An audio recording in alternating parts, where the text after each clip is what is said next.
continuamos a través de nuestras plataformas de este sistema transmedia de comunicación, aquí con el diputado Sergio Mayer, presidente de la Comisión de Cultura en la actual legislatura en la Cámara de Diputados, y nos quedamos con el tema del valor que tienen los activos intangibles, porque es algo que en México no se ha aprovechado y que además está en la Ley General de Contabilidad Gubernamental, y el único ente público que lo tiene reflejado en su cuenta pública es hasta ahora la Suprema Corte de Justicia, y pues la Comisión de Cultura creo que tiene ahí una visión muy importante con relación a darle un valor real, tangible a los intangibles a través de la ponderación de todo lo que lo componen a cada activo intangible. Así es, y fíjate que lo que pasa es que como no conocemos del tema o no queremos adentrarnos en él, que es un tema que beneficiaría definitivamente no solamente la cultura, sino la economía del país, porque no tenemos de repente un esquema para hacer la evaluación de cómo seleccionar o cómo ir armando justamente este proyecto. Entonces, ese es el problema, que ni Hacienda ni la Secretaría de Cultura saben cómo armar este mecanismo, y es algo que deberíamos incluso de dedicarle un presupuesto para que los expertos en la materia puedan trabajar en este proyecto. Sobre todo que sean certificados internacionalmente y nacionalmente. Y que puedan hacer una evaluación de lo que es un intangible, de cómo se genera. El otro día me ponían un ejemplo de cuando se vendió Kodak, cuando Kodak dejó de ser... Ese es el mejor ejemplo. De repente la tecnología rebasó a la empresa Kodak, y dicen, bueno, pues ya vamos a vender. Pensaron que ya no tenía ningún valor, y cuando empiezan a ver incluso el tipo de cámaras que tenían, y empiezan a sacar todo el acervo, porque ellos cada que sacaban una cámara fotográfica hacían pruebas con ellas, y hacían pruebas a nivel nacional, y tienen registrado todo un proceso, un acervo maravilloso. Y cuando se empiezan a dar cuenta del tipo de fotografías que tenían por la época, qué tipo de cámara la tomó, dicen, oye, espérame, a ver, esto está muy interesante. Y poco a poco, conforme fueron haciendo la evaluación de lo que valía la empresa, finalmente se dieron cuenta de que valía millones de dólares por el acervo y por todos los intangibles que ellos pensaban que ya como compañía no valía nada, por el hecho de que ya los había rebasado. Cuando vieron todo lo que tenían en temas de fotografía, el diseño de las cámaras, toda la historia que tenían en cada uno de los estados que habían tomado a través del tiempo, eso fue lo que le dio el valor a la compañía y que se revaluó tremendamente. Bueno, y que le dio un valor exponencial a la marca como tal. Es lo que te digo, que a través del tiempo los intangibles, a través del tiempo van adquiriendo mucho más valor, si es que los tienes catalogados como tal. Así es. Un ejemplo que yo acabo de conocer a través de la firma que está certificada internacionalmente en la evaluación de activos intangibles, es lo que acaba de suceder con el Museo del Louvre en París. Uh-huh. Tienen registrado el nombre, y actualmente en Kuwait ya va a haber una franquicia del Museo del Louvre. Entonces, esto me trae a la mente que uno de los museos más importantes a nivel mundial en cuanto a contenido y por su relevancia en el ámbito histórico, pues es nuestro Museo de Antropología e Historia, y tantos museos que tiene México, tantos lugares, Cholula, lugares que son icónicos, patrimonio histórico, patrimonio cultural, que hay claro, que tener la protección, pero el valor de la protección intelectual. Ese es el tema. Por eso estamos trabajando también con el tema de patrimonio cultural, con los registros de marcas y patentes, con los registros de patrimonio cultural, como te dije, y tenemos que homologar a nivel los tratados internacionales que se tienen, porque de repente tuvimos una reunión con la gente, por ejemplo, de autores y compositores, y nos dicen que hay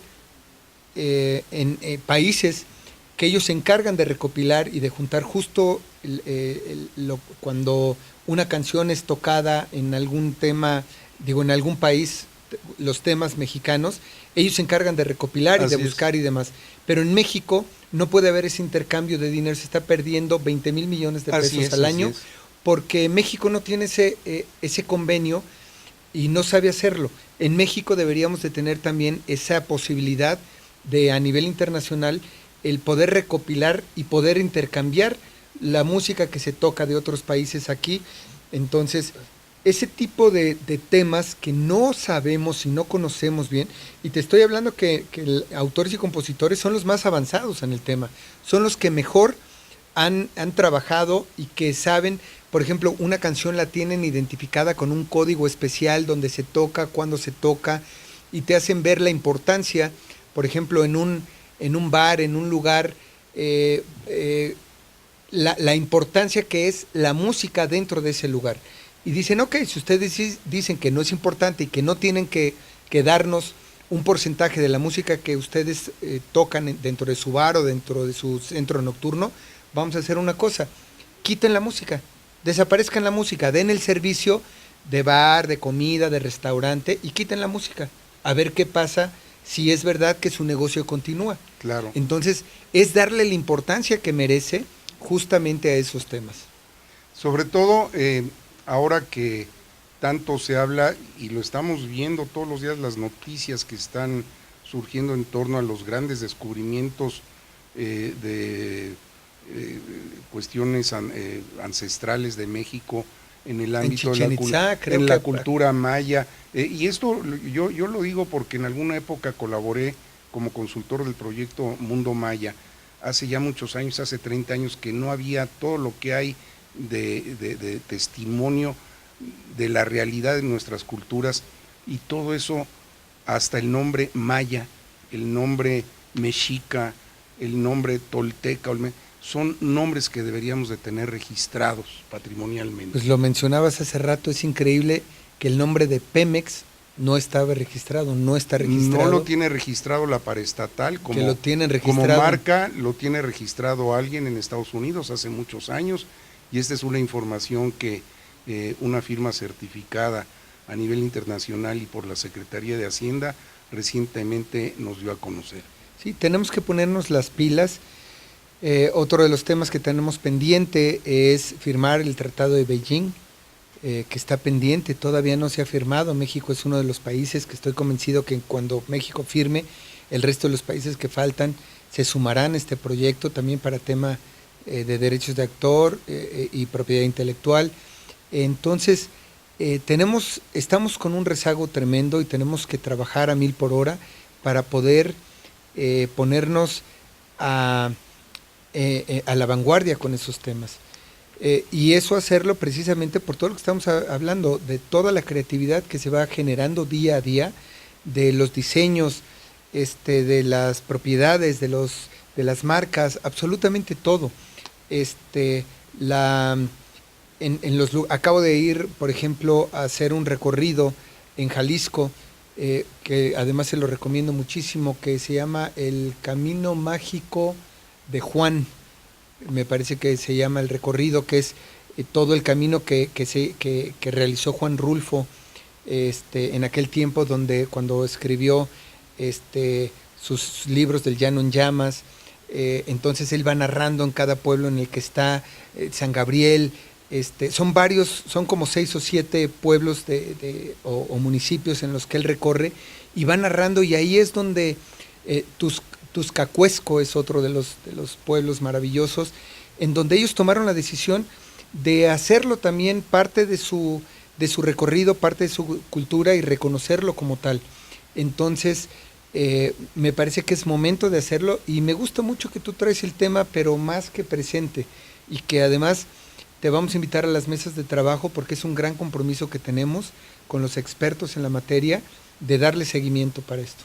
Bueno, lo que pasa es que algo que se ha perdido en México, y estarás tú de acuerdo en esto, Sergio, es no solamente el reconocimiento, sino el fomento de la participación juvenil en actividades culturales detonadas por el mismo Estado mexicano. Hoy en día hacen falta foros de expresión Mucho de la delincuencia, que es un mal terrible que estamos viviendo, se debe a que los jóvenes pues también requieren de foros de expresión en donde poder intercambiar algunas manifestaciones culturales de sus regiones con las de otras regiones.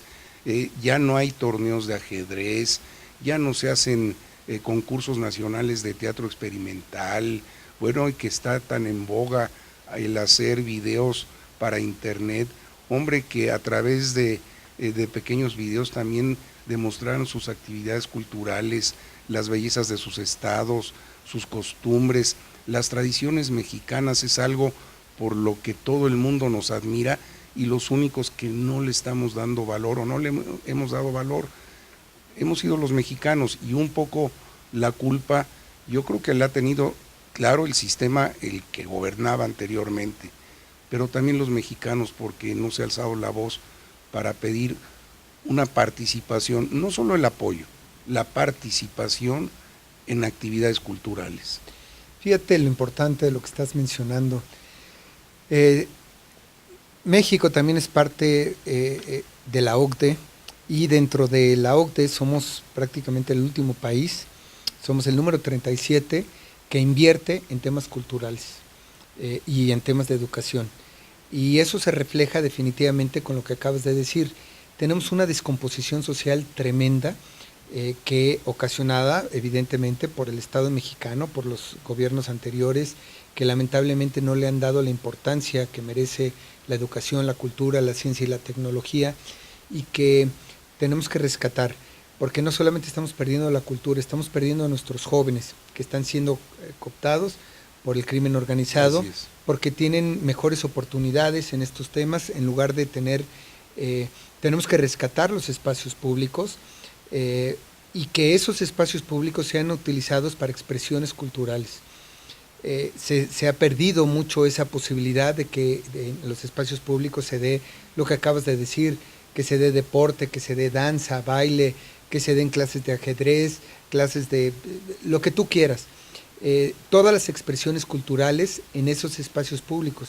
Y por cierto, aprovecho para, hablando un poco de la OCDE, te decía que hay un reflejo completamente en donde los países que menos invierten en cultura, educación y ciencia y tecnología tienen mayor descomposición social, y uno de nosotros somos el mayor ejemplo.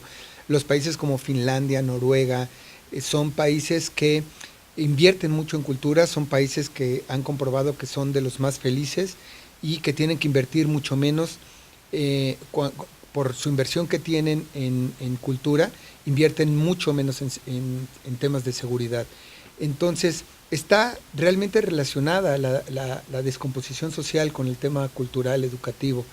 En la UNESCO, por ejemplo, nos dice o propone que por lo menos el 1% del Producto Interno Bruto sea dedicado a cultura, educación y ciencia y tecnología. Cuando no es así, tenemos una cultura tiene una inversión de ni siquiera del 0.5, sino del 0.05, cuando la cultura está generando, según el INEGI, 663 mil millones de pesos fue lo que generó en el 2017 o el 2017, esos fueron los números. Entonces, por cada peso que se invierte en cultura tienes un retorno aproximado de 7, 8 pesos o más. Y eso lo tenemos que entender, que la cultura no es un gasto, es una inversión. No es como un programa social, en donde definitivamente hay que apoyar los programas sociales, pero la cultura es una inversión, es una economía que tiene que detonar y que tenemos que entender como tal. Bueno, y también se ha utilizado mucho el argumento de que no hay recursos, etcétera. Y aquí yo quiero tocar un poco el caso de la iniciativa privada. ¿Cuántas empresas hay en México que están utilizando el distintivo de empresa socialmente responsable? Y mi pregunta es, ¿lo han hecho para buscar mecanismos para disminuir sus cargas fiscales, o realmente están implicados como empresas socialmente responsables en actividades que beneficien a la comunidad, más allá de dar donativos o de dar ciertos apoyos a grupos vulnerables? la cultura, sería un punto muy importante en donde podrían aprovechar también para crear una marca empresarial importante y haciendo una sinergia con el Estado mexicano. Fíjate, hasta parece que nos pusimos de acuerdo con los temas. Estamos trabajando en la ley de mecenazgo, que es un tema importante. Por supuesto que las empresas socialmente responsables, por lo general, ahorita apoyan temas de medio ambiente. Eso es un hecho. Nosotros tenemos que lograr que también entiendan que tienen que ser socialmente responsables en la cultura. Así es. Y que entiendan ese tipo de transformación. En Brasil hay, por ejemplo, una tarjeta que le dan a todos los jóvenes que pueden utilizar única y exclusivamente en temas de cultura. Y esa tarjeta está apoyada y pagada por la iniciativa privada. Ellos son los que asumen ese sin que le cueste al gobierno. Es un tema que tenemos que hacer nosotros también. El acceso a la cultura es uno de los proyectos que hoy en día trae el nuevo gobierno y que la Secretaría de Cultura actual está trabajando y trae un proyecto maravilloso que es uno de los ejes rectores, que es la cultura comunitaria. Y que por el momento van a arrancar con 750 municipios que son los más necesitados, de mayor riesgo, de mayor inseguridad, para justamente llevarles la cultura, ya que la cultura no ha sido accesible para ellos. Ese son el tipo de proyectos que tenemos que trabajar, tenemos que hacer, sin olvidar definitivamente las expresiones culturales, desde las bellas artes hasta abajo. No podemos, la cultura debe ser accesible para todos, sin importar posición económica, raza, sexo, preferencia sexual, lo que sea. Y lo dice el artículo 4 de la Constitución. Así es. El acceso a la cultura debe de ser para todos y todas los y las mexicanos. Entonces, es uno de los proyectos que me parece de mucha relevancia, lo que mencionabas, de lograr que tengan conciencia social, que no solamente sea por el tema, porque evidentemente las empresas cuando llegan a un momento de ingreso importante, es cuando empiezan a hacer la labor social.